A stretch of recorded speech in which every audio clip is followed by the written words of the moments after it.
They call me many things, a sinner, a rebel, a contradiction. Let them. The same mouths that mocked John as possessed and Christ as a drunkard will never understand a life lived on truth's edge. They think holiness is a matter of image, righteousness, a performance for the public square.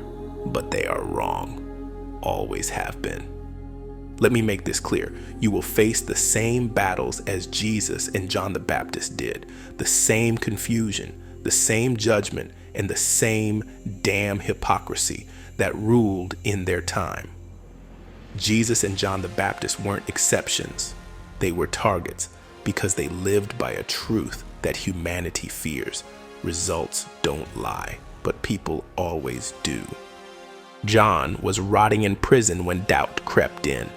A man like him who had lived his life with conviction, eating locusts and honey, dressed in camel's hair, was asking if Jesus was the real thing. He sent his followers to Jesus with one question: "Are you the Messiah, or should we keep looking?" What did Jesus say? Did he preach a sermon, defend his identity, or demand blind faith? No, he told them to report back what they had witnessed. The blind see, the lame walk, the dead rise, and the poor hear the good news. Results, not titles, not appearances. That's what silences doubt. I want you to understand this. Results are the ultimate judge. When people challenge your path, don't waste breath debating them. Show them what you've done and let your work speak louder than their noise. Jesus knew this. His power wasn't in his words alone. It was in the undeniable transformation he brought to the world. But people will always find a way to drag you down, no matter what you do. Look at how they treated John. His strict ascetic life, preaching in the wilderness, denying himself every comfort, was called demonic. And Jesus? He ate, drank, and walked among sinners, and they called him a glutton and a drunkard. Do you see the pattern? It's never about what you do. It's about their need to tear you down. Here's the harsh truth. Humanity doesn't know what it wants, and it resents anyone who does. They will judge you based on their own mediocrity, their failures, their insecurities. Ignore them. Their judgments mean nothing, but your results mean everything. Jesus said something else you need to burn into your mind. The least in the kingdom of heaven is greater than the greatest on earth. Do you know what that means? It means that no matter how successful, powerful, or revered someone is in this world, it's meaningless if they're spiritually dead. Power doesn't come from titles or wealth. It comes from living by the way of God, the truth proven by results. If you take nothing else from this, remember this. The only thing that matters is what you produce. Words are empty. Opinions are worthless. Results are the ultimate arbiter of truth. If your way works, it doesn't matter what they think of you. If it doesn't, no excuse will save you. Live by this principle, and you'll rise above their noise. Let your actions, your results, silence their doubts and prove your worth. They don't have to like you, but they damn sure can't argue with the truth you create. How, you ask? You'll take every word I'm about to give you, especially the principle at the heart of this entry, and use it to become what you were meant to be, to unleash your true capability. In this entry, I'll be revealing what I call the principle of results-driven wisdom. But before you can grasp it, you need to understand the story behind it, the fire that forged it. I'll walk you through the context that birthed this principle, the truth that demands its existence, and why it's essential for actualizing your potential and igniting your spiritual evolution. They called me many things: an outcast, a sinner, a drunkard, a contrarian, a glutton. They whispered it behind the walls and sneered it from the corners of their false temples. But today, I will tell you who I am. I am the shadow at the edge of their light, the voice that speaks in the wilderness when all others dare not. I am the one who rejects their pristine, brittle notions of holiness, their narrow little boxes of righteousness. And why not? If they could take the Christ himself, the Word incarnate, and call him a fraud, a glutton, and a drunkard, what chance does any honest man have in their court? John the Baptist, imprisoned, wounded by doubt, sends his disciples to ask, "Are you the one we've been waiting for?" That's the question, isn't it? The haunting whisper that eats at the soul of anyone who dares to hope. What if I'm wrong? What if I've wasted everything? I sympathize with John.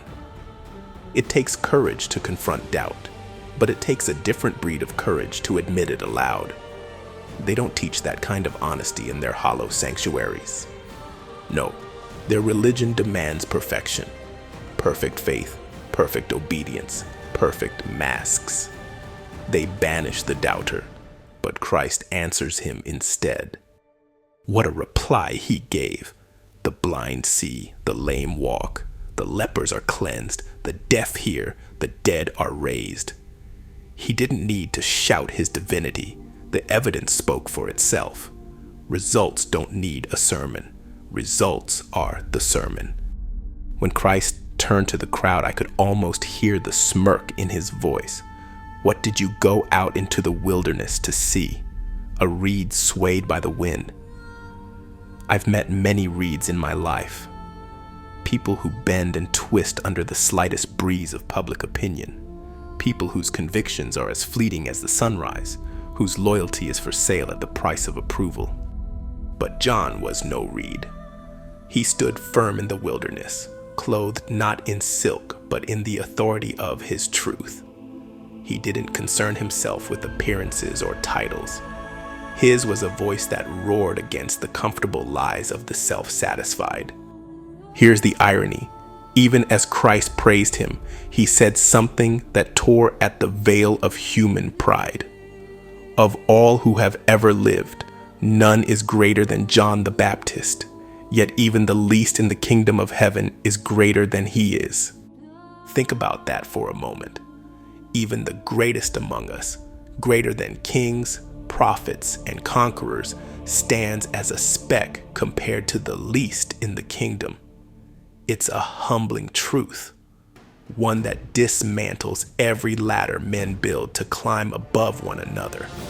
And then Christ spoke words that burned in my chest. From the time of John the Baptist until now, the kingdom of heaven has been forcefully advancing, and violent people are attacking it. I know what it means to be attacked. The moment you live for something higher, the moment you reject the hollow norms of this world, you become a threat. And threats are always met with violence, sometimes physical, but more often social. Words, lies, ridicule. They use these like knives, trying to carve away your resolve, to make you smaller, quieter. The kingdom doesn't advance through sermons alone. It advances through confrontation, through the relentless forward march of those who refuse to yield to mediocrity. Forcefully advancing, Christ called it, like a flame that consumes all pretense and preconditions. He turned his gaze toward the crowd and said something that lodged in my mind like a thorn. To what can I compare this generation? It is like children playing a game in the public square. They say, "We played wedding songs and you didn't dance. We played funeral songs and you didn't mourn." Do you see it? The pettiness of it all? Humanity, bound by its absurd obsession with appearances, expecting others to perform according to their whims. Dance when we demand it. Cry when we say so. They did it to John, the wild prophet who ate locusts and wore camel hair. "He's possessed," they said, dismissing his unorthodox fervor as insanity. They did it to Christ too, when he sat with sinners and shared their meals. A glutton and a drunkard, they sneered, as if his wisdom was invalidated by his company. This is the human condition, to sit in judgment of what they don't understand, to label and condemn because it's easier than confronting their own flaws. But Christ's word struck deeper. Wisdom is shown to be right by its results. There it is, the principle that shatters every facade. It doesn't matter what you claim to believe, how you dress, or what rituals you perform. What matters is what your life produces. Does it heal? Does it uplift? Does it challenge? Does it transform? Look at the Pharisees with their rules and their robes, their unrelenting demands for compliance. What do their lives produce? Nothing but fear, control, and stagnation. But Christ, he produced results, not just in the physical sense, but in the way he turned everything upside down. Wisdom isn't proven by dogma. It's proven by transformation. There's a reason people cling to judgment. They need to believe they are better, safer, smarter than the one they condemn. Judgment is a crutch for their insecurity, a mask for their inadequacy. They judge John for his austerity and Christ for his indulgence, proving that their standards were never rooted in truth. It wasn't about what was right. It was about what was convenient. And if they did it to him, they'll do it to you. Live for truth, and they'll call you mad. Stand firm, and they'll call you rigid. Embrace freedom, and they'll call you reckless. But their judgments are worthless, as Christ demonstrated. What matters is the fruit of your life. Truth doesn't beg for validation. It doesn't need to shout. It simply is, and it will always be vindicated by what it produces. I've heard people use Christ's words about greatness in the kingdom as an excuse for passivity. Even the least in heaven is greater than John, they say, as if this absolves them of striving for more. But they misunderstand. That statement isn't a license for mediocrity. It's a challenge. If the least in heaven is so great, what heights are we called to reach? What power lies dormant within us, ignored because we're too busy playing games in the public square? Christ saw potential in people they couldn't see in themselves. He saw through the layers of doubt, fear, and self-pity. That's why his words were often so sharp. They were chisels, carving away the excuses that kept people from their true purpose. Wisdom is proven by its results. It's a simple principle, but one that terrifies people because it leaves no room for excuses. You either produce or you don't. Your life either transforms or it doesn't. This terrifies them because it exposes their inadequacy. They'd rather argue, debate, and cling to their traditions than face the truth of their own ineffectiveness. They fear the cost of living by results, of aligning themselves with truth rather than comfort.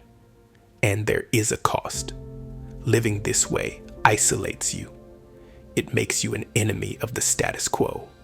It demands you strip away every illusion and confront the reality of your failures. But the reward is freedom, the kind of freedom that cannot be shaken by the opinions of fools. If John the Baptist stood firm in the wilderness and Christ stood firm in the judgment halls, then I will stand firm in the shadows. I don't claim to be righteous. I don't claim to be holy. But I will not bow to the shallow judgments of those who live by pretense and hypocrisy. Let them call me what they will. Glutton, drunkard, heretic, it means nothing. What matters is that I live by the principle Christ taught. Wisdom proven by results. And my results? They are not perfect, but they are mine. I have healed where others destroyed, built where others abandoned, and lifted where others tore down. I have failed, yes, but even in my failures, I have refused to settle for less than the truth. As I conclude this entry, I leave you with this final gem: the principle of results-driven wisdom. It defines that truth, greatness, and faith are validated by tangible, transformative results, not intentions, appearances, or societal approval, for this is an essential element of the Demigod code. If you are to evolve into the God you were originally meant to be, this principle must find its place within your soul. And always remember that we are warriors, we are champions, we are gods.